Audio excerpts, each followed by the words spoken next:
उपवास करे। मैं जिस संगति में जाता था जब मैं 1 साल का बच्चा था, आपको मालूम होना चाहिए कि मैं कहां से निकला हूं, कि आप सिर्फ स्टेज की कॉपी करके आप मिनिस्ट्री की ग्रेस को कॉपी क्यों नहीं कर पा रहे हैं। मैं उस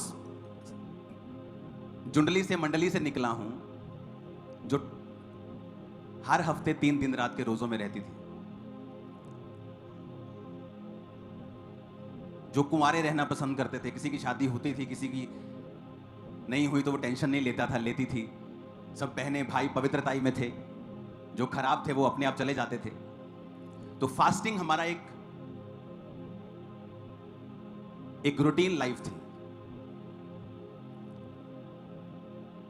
मैंने अपनी लाइफ में किसी को 40 दिन रात के रोजे रखते नहीं देखा, लेकिन अपनी स्पिरिचुअल सिस्टर को मैंने रखते देखा है। जब 40 रोजों के बाद वो बाहर आती थी, वो काफी भारी वेट की। जब 40 रोजे रख के वो निकलती थी तो उसके मुंह पर ऐसे निशान होते थे और मुंह पिचक जाता था उसका 40 रोजों के बाद।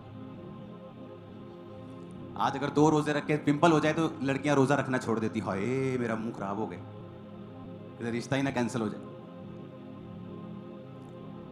और वो 40 रोजे रख के जब बाहर निकलती थी, और हम उस मंडली में से थे जिसको पुलपट पे खड़े होने का कोई शौक नहीं था। एक दूसरे पे डालते थे, तू खड़ा हो जा, तू खड़ा हो जा, तू खड़ा हो जा।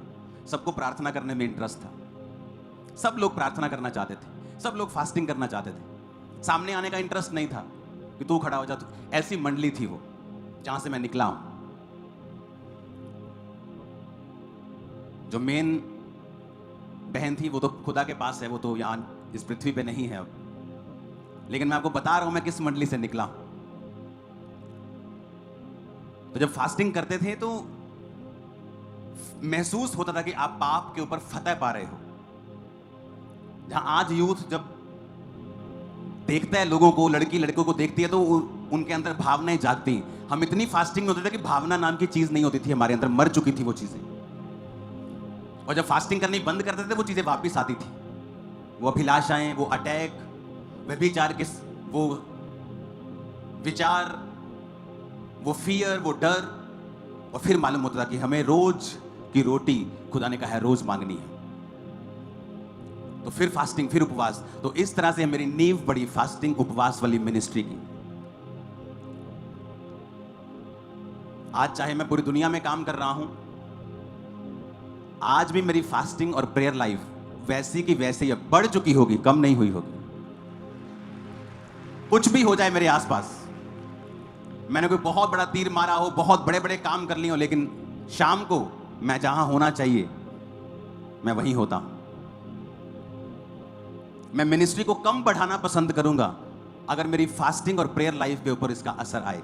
इसीलिए जो प्रेरित होते थे वो कहते थे कि हाँ ठीक है, तुम चुन लो, अगर तुम्हें खाना बनाने की प्रॉब्लम आ रही है, चर्च बढ़ गई है तो तुम चुन लो, लेकिन मैं प्रार्थना और उपवास की सेवकाई में ही, वचन की सेवकाई में ही रहूंगा। कितने मेरी बात को समझ रहे हैं? तो ये मेरी सेवकाई होती थी, परमेश्वर के सामने जाना, उपवास करना, प्रार्थना करनी। चर्च बढ़ रही है, ओके गुड, ब्रांचेस बढ़ रही हैं, गुड, दुनिया में सारे बढ़ रही हैं, ओके ठीक है, लेकिन उसको हैंडल करने में मेरी सारी प्रार्थना का समय व्यर्थ हो जाए, मैं कम करना पसंद कर लूंगा। लोगों के पास तो होता ही नहीं है, वो तो बेचारे कोशिश करते हो, होता नहीं। मैं कर सकता हूं ज्यादा, लेकिन मैं उतना ही रखता हूं कि मेरी प्रेयर लाइफ, मेरी फास्टिंग लाइफ मेंटेन रहनी चाहिए। और ये सीक्रेट है आपकी सफलता का। आप कब्जा कर सकते हो शैतानी चीजों के ऊपर, ये इसका भेद है। इतनी हम फास्टिंग करते थे कि बीमार हो जाते थे फास्टिंग करके। लेकिन हमें पता था कि जो मेहनतें हमने मसीह में आने से पहले की हैं वो व्यर्थ हैं, लेकिन जो मेहनत मैं मसीह में कर रहा हूं ये व्यर्थ नहीं। हालेलुया। जो मेहनत मैं अब कर रहा हूं वो व्यर्थ थोड़ी है।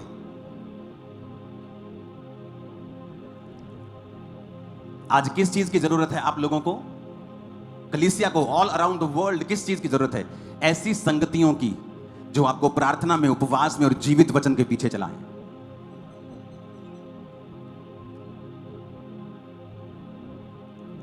जहां निंदाएं हो, जहां चुगलियां हो, जहां पर अपने आप को हम एक दूसरे से बेटर दिखाएं, आपको ऐसी संगति की जरूरत नहीं है। जहां हम प्रार्थना में, उपवास में, जहां हम लोगों को परमेश्वर के करीब लेके जा सकें, ऐसी संगतियों की जरूरत है। कैसे मालूम आप लोग हेल्थी हो?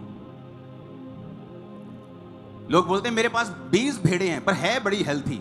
अगर वो हेल्थी होती तो बच्चे जन्मती, 20 के 40 होते, कुछ निकल के अपना भी कुछ कर लेती, तब भी वो बढ़ती, वो 40 से 80 होती, 80 से 160 होती, अगर वो हेल्थी होती। अगर तुमने उसे खाना पानी दिया होता, अगर तुमने अच्छी परवरिश, अच्छी शिक्षा दी होती, तो भेड़ें बढ़ती।